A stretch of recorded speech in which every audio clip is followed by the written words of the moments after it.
story on the Twilight Zone is somewhat unique and calls for a different kind of introduction. In the early days of television, most shows steered clear of controversy. But the Twilight Zone was different. Known for its moral complexity, social commentary, and eerie storytelling, the series often pushed boundaries. In an accident that took place during the filming of Twilight Zone. What gives the case added impact is that Mr. Landis is one of the most successful of the younger directors, including among his credits such films as An American Werewolf in London and Trading Places, as well as Michael Jackson. However, in 1964, one episode crossed an invisible line. Titled The Encounter, it aired just once before being pulled from circulation for over 50 years.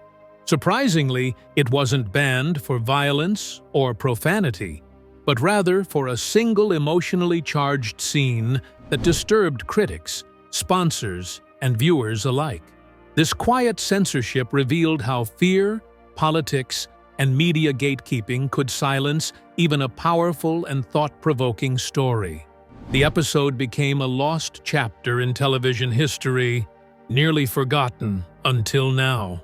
In 2025, The Encounter has resurfaced, reigniting discussions about free expression, artistic risk, and the unseen forces that shape what we're allowed to see. Back in 1964, a single episode of The Twilight Zone aired once and then disappeared. It was pulled from syndication for over half a century, quietly removed from the show's official narrative. This was unusual, and done so cleanly that most fans of the show never even knew it existed, except for those that managed to catch its single airing.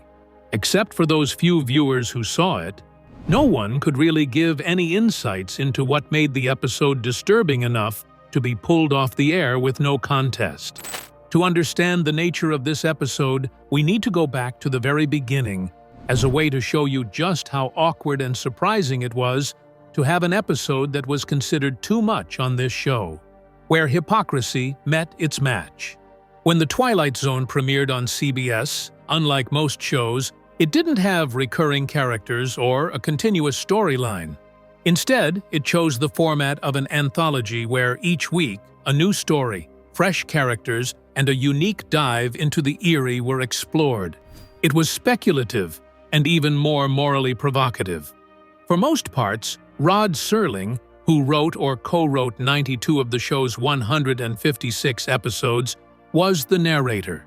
His calm, steady voice always introduced the stories in a way that told the audience to look beyond what they could see. There was a deeper meaning. The series launched during a time of American optimism right after World War II's success. A time when anxieties over nuclear war, communism, and civil unrest were masked by an image of absolute control. Rod was a veteran who had witnessed real horror and didn't write for escape. His stories, from their inception, were meant to explore fear, guilt, injustice, and the unknown. He understood people weren't just afraid of external threats, but the demons that lurked closer in their neighbors and even their minds. His writings explored the kind of world that was being shaped, the type of people who were deemed worthy of surging, and those who were sectioned or cast out. Cold War tensions loomed large in his writing, and so did themes of McCarthyism, the arms race, and whether humanity deserved a future. In scripts like Time Enough at Last, a man survives a nuclear disaster but breaks his glasses, losing his ability to read. In The Shelter, suburban neighbors turn on each other under the threat of a bomb. These weren't just works of science fiction, but mirrors into society told through metaphor so they could avoid being censored. Here lies Rod's brilliance as he cleverly used speculative fiction like time travel, aliens, and camouflage. If the setting were Mars, he could critique racism in Alabama. If a telepathic child ruled a town, it was a lesson in authoritarianism. By cloaking real issues in fantasy, he could bypass censors and sponsors.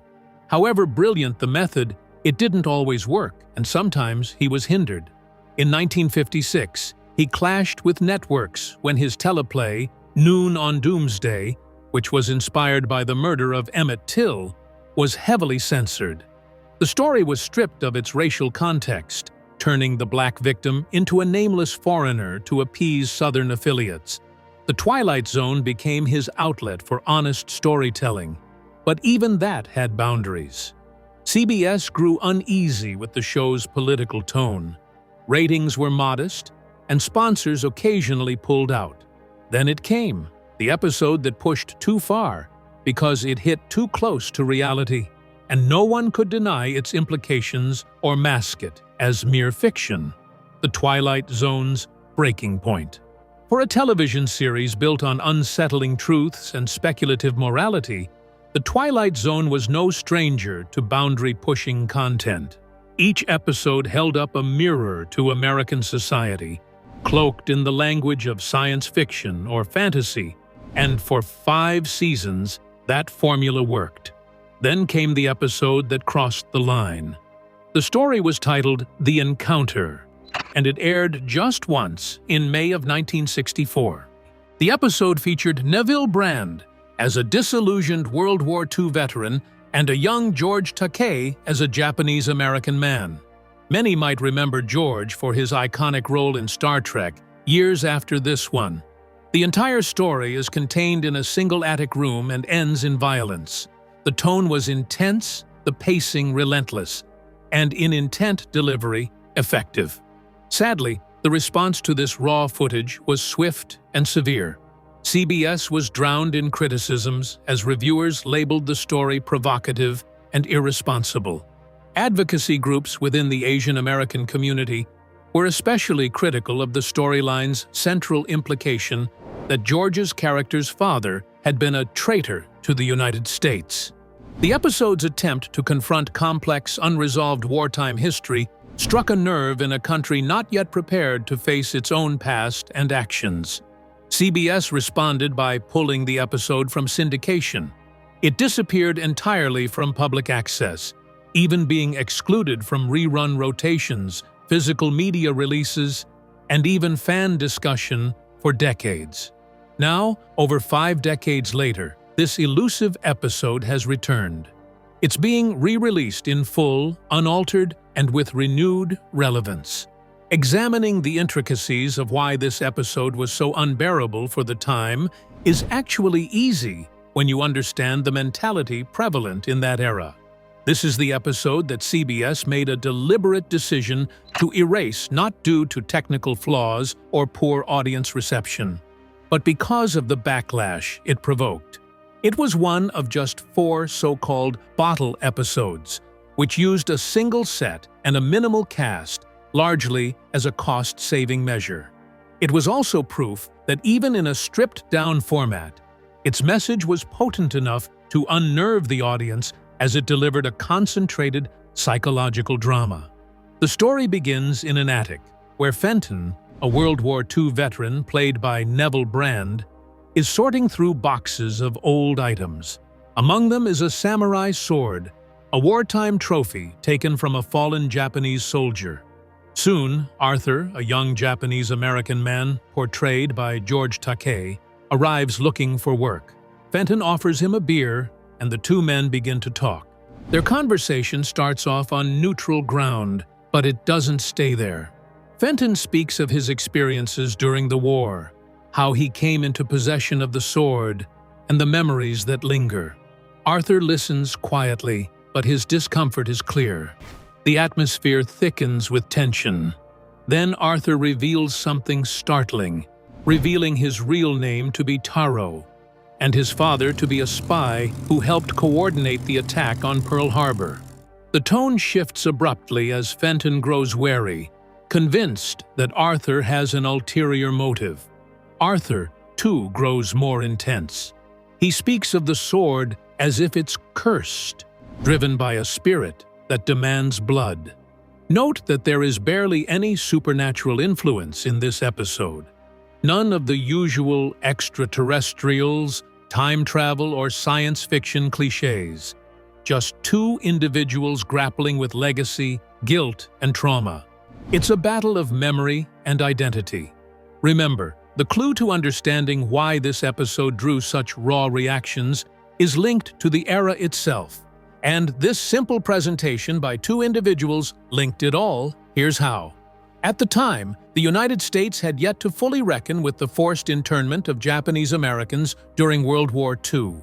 Over 120,000 people of Japanese ancestry, most of them being U.S. citizens, had been relocated to internment camps following the attack on Pearl Harbor. These were not enemy combatants, but people who were civilians, including entire families, detained based on race alone. By the early 1960s, the internment was still a subject of quiet discomfort, rather than open debate. The government had not issued a formal apology, and public understanding of what had happened was limited and often distorted by the government's directives. Against that backdrop, the encounter would logically touch a raw, present, yet often ignored wound.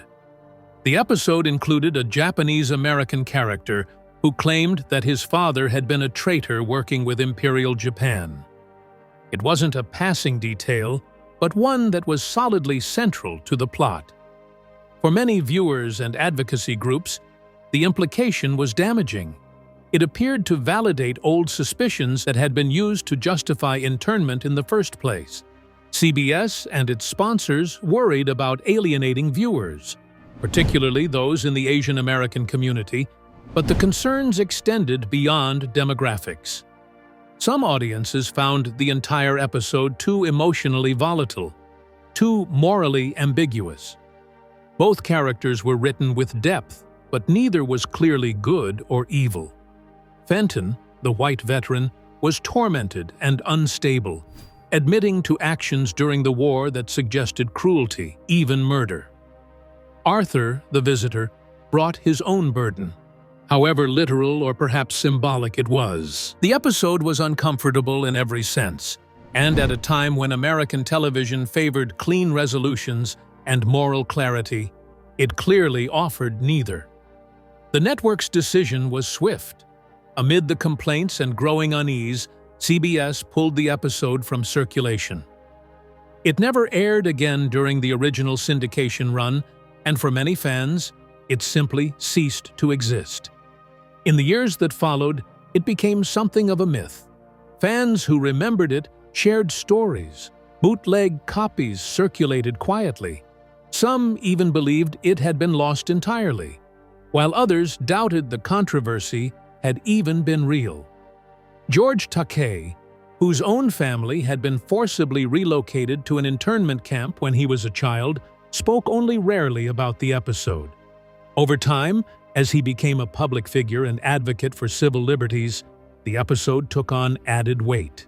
Then, in 2016, the episode resurfaced. The Sci-Fi Channel included it in its annual Twilight Zone New Year's Marathon, airing the uncut version without fanfare or disclaimer. For the first time since its original broadcast, audiences could watch the episode as it was intended. The reaction was strong. Longtime fans were surprised, while new viewers found the story haunting and emotionally difficult. Some continued to question its portrayal of race and wartime identity, while others praised it for its raw emotional honesty. But nearly everyone agreed on one point. This was arguably one of the most thought-provoking episodes of its time. Now, it resurfaced and had its impact in 2016. How is it still so relevant that we are talking about it in 2025? Truth, ahead of its era, still haunting us. Now, about 6 decades after its original broadcast, the encounter is returning to relevance again, and the timing is not accidental. As the cultural conversation continues to evolve around representation, historical memory, and media censorship, there is a renewed effort to reassess stories that were once buried or dismissed. Thus, it can be said that this is not a reimagining, but an unearthing. The re-release will feature the original episode completely untouched. The power of the story lies in its ambiguity and its refusal to offer easy answers. Rod Serling's work has always been praised for its depth and daring, and the encounter may be one of the clearest examples of his commitment to telling difficult stories, even when the cost was silence. You'd think that since the issue was related to the era, its message would be less relevant, but that is not the case. You see, The Encounter doesn't just depict the past, it forces us to confront uncomfortable truths about the present. Beneath its mid-century format is a reflection of unresolved trauma, the failure to reckon with history, and the way guilt on both a personal and national level gets passed down like a family heirloom. A startling reveal is that when the episode first aired, few viewers knew that George Takei had actually lived the experience his character hinted at. As a child, he and his family were uprooted from their home and sent to the Rower Relocation Center in Arkansas, one of 10 internment camps built after Pearl Harbor. They had committed no crimes. They were never charged or tried. They were imprisoned simply because they were Japanese American. George was just 5 years old when soldiers came to his home. He has since spoken about what that experience did to him as he watched his family lose their livelihood, their dignity, and their freedom, being labeled an enemy not for actions, but for ancestry. He remembers guards pointing guns at children. He remembers his father trying to shield him from the truth. That experience didn't just shape who he was, it shaped his activism. He went on to become a fierce advocate for civil rights, LGBTQ+ equality, and especially for ensuring the history of internment is never forgotten. What makes his role in The Encounter even more complex is that in the episode, his character doesn't just remember being interned, he confesses something horrifying. The horrifying truth that his father was a traitor, a spy who helped orchestrate the attack on Pearl Harbor. Whether we believe him or not, the suggestion alone is devastating. It turns his character into a symbol of inherited guilt, a burden he didn't choose, but still carries. Meanwhile, Fenton, the white veteran, becomes his mirror.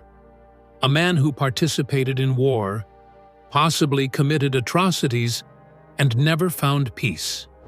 Both men are products of violence and ultimately prisoners of it. This is where Rod Serling's writing is at its most daring. He refuses to give us a clear villain. Instead, he gives us two men who are both broken, both angry, both trapped. Arthur is shaped by a country that hurt his family and then demanded silence. His rage pushes him toward destruction.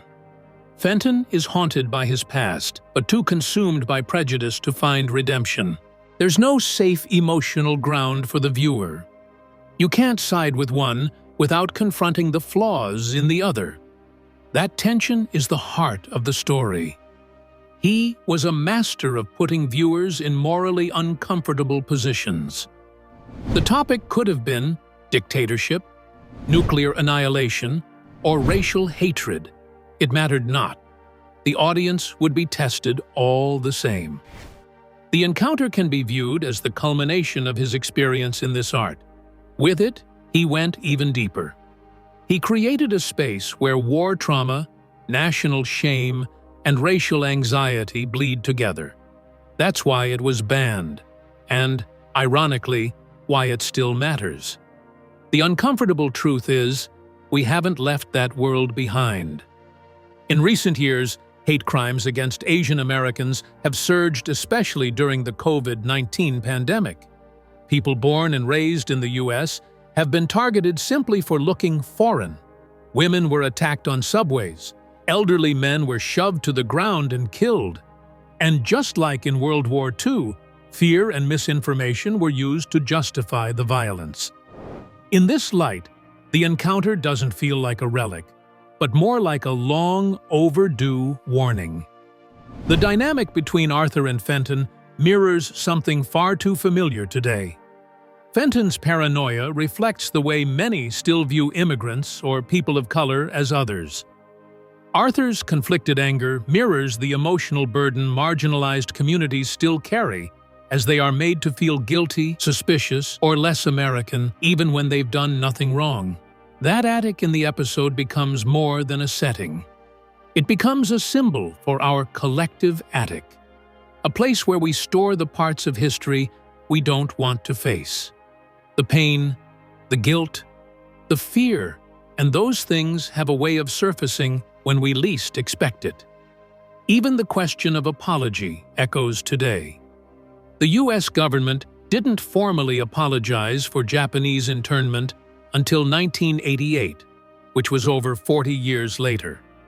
This apology came in the form of the Civil Liberties Act, signed by President Reagan. It acknowledged the internment was based on racial prejudice, wartime hysteria, and political failure. Survivors were offered compensation, but no law, no signature can undo that kind of trauma. That's the enduring power of the encounter. It conveys, in a single room and with just 2 actors, what textbooks can't. What it feels like to be scarred by history, to inherit trauma, to want peace and still be consumed by the past. The sword in the attic isn't just a prop, but a metaphor, a legacy of pain, passed down, never put to rest. By the end of the episode, that attic becomes a kind of purgatory, a place where memory, regret, and vengeance revolve endlessly. This is the world today. A place where the fight over who gets to tell the story, who carries the guilt, and who gets to be called the victim still rages on.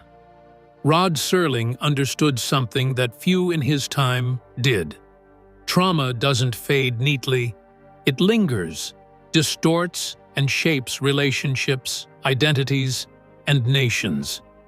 Interestingly, over time, there have been many shows that have tried to address often glossed-over topics and issues, each just as relevant as The Twilight Zone.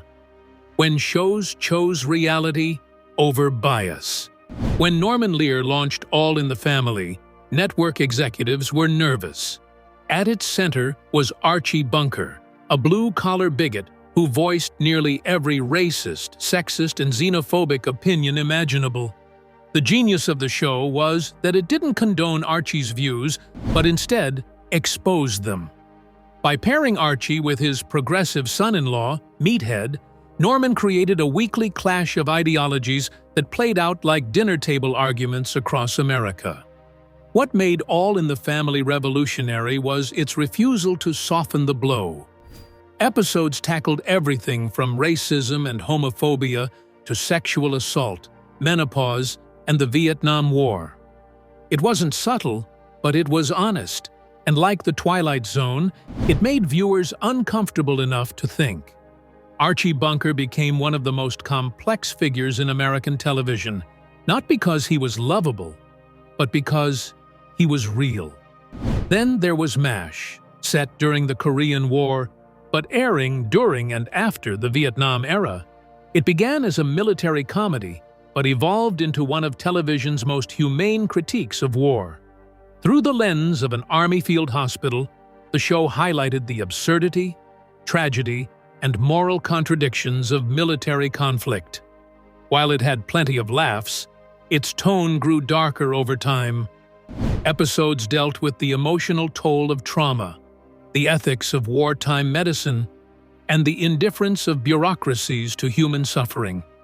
Its final episode, Goodbye, Farewell, and Amen, remains the most watched in television history, a somber farewell to characters who had become America's conscience. Like Rod's work, it asked what happens to the soul in the middle of senseless violence. If The Twilight Zone used sci-fi to examine society, another show named The Wire did the opposite. It stayed grounded in the hyper-realistic streets of Baltimore. It was created by former crime reporter David Simon, and the show wasn't just about drug dealers or police officers, it was about the systems that bind and betray us, such as the schools, the courts, the media, and politics. Each season focused on a different American institution, revealing how well-intentioned individuals often fail, not because of personal weakness, but because the systems they serve are broken. The Wire didn't preach, it observed. In doing so, it revealed the layers of institutional rot that rarely make it into television drama.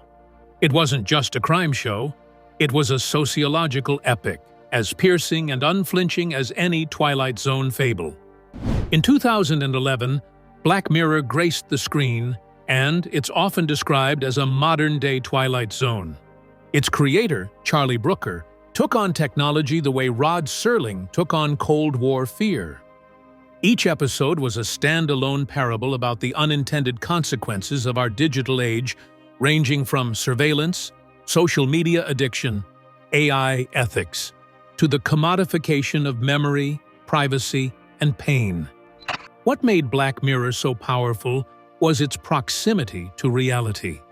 Episodes like Nosedive or Shut Up and Dance felt less like science fiction and more like inevitable previews of the world we're building. Where the Twilight Zone used aliens and time travel to reflect Cold War anxieties, Black Mirror used smartphones and algorithms to expose our collective digital dread. It didn't offer solutions, it left viewers shaken, asking the right questions in the wrong timeline. There's one that's still running today, and that's The Handmaid's Tale, adapted from Margaret Atwood's dystopian novel.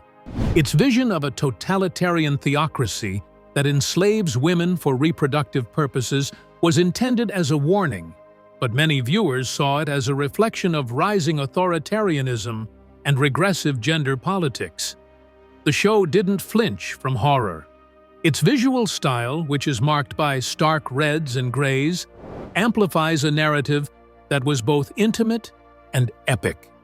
Beyond the brutality, however, The Handmaid's Tale explored complicity, resistance, and the human cost of ideology.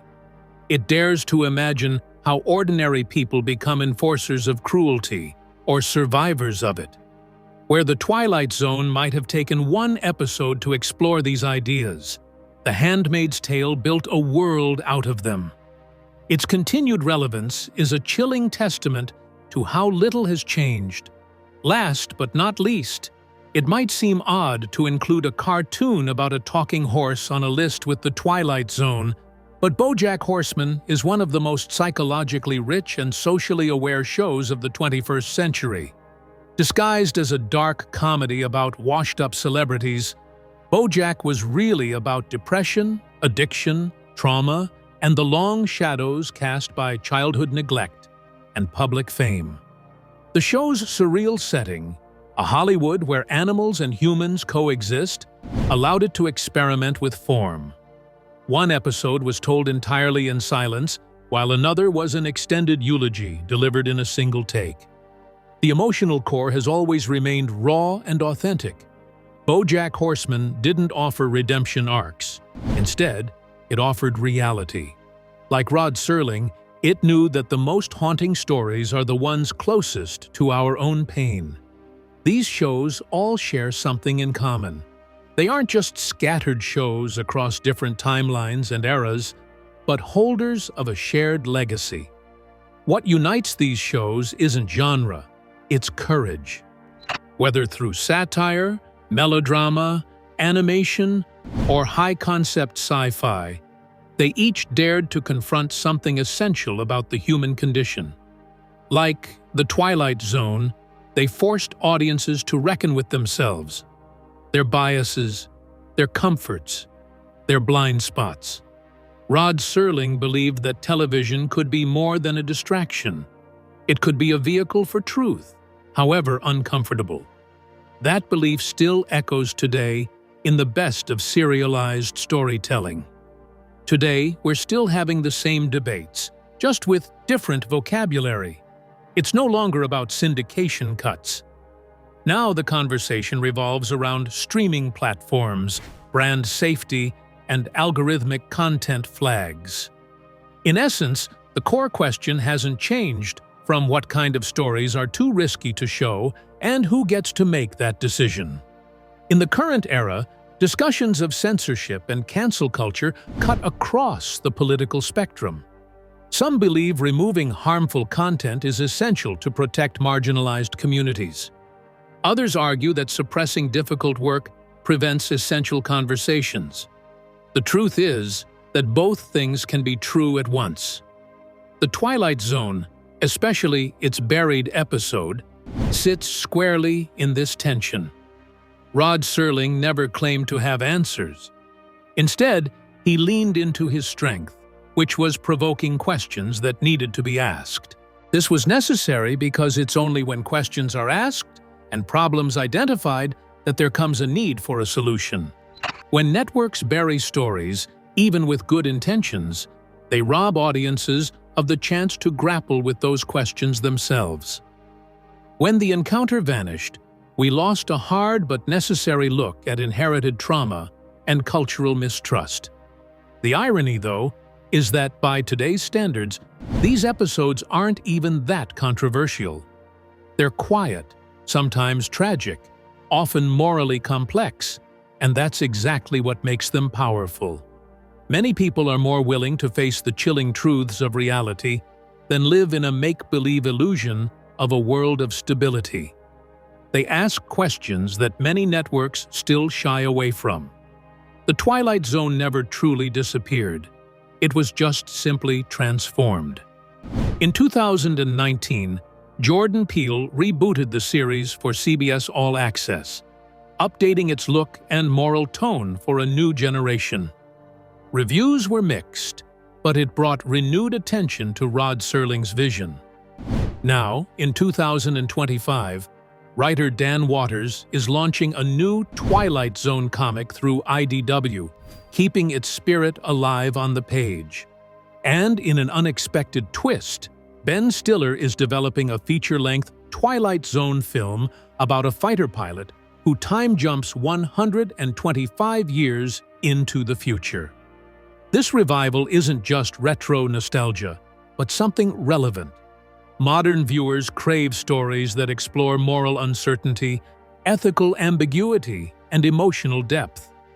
Series like Black Mirror and Severance echo Serling's legacy, twisting the familiar just enough to force us to confront unsettling truths.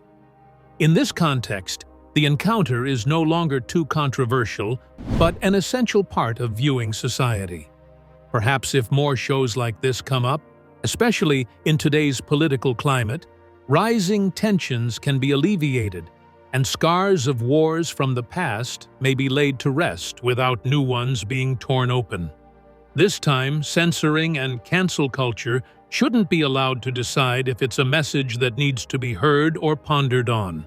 What do you think of The Encounter? Let us know in the comments below. Thanks for watching. To enjoy more exciting videos, click play on the video on your screen. And don't forget to like, subscribe, and hit the bell so you get notified when a new video is released.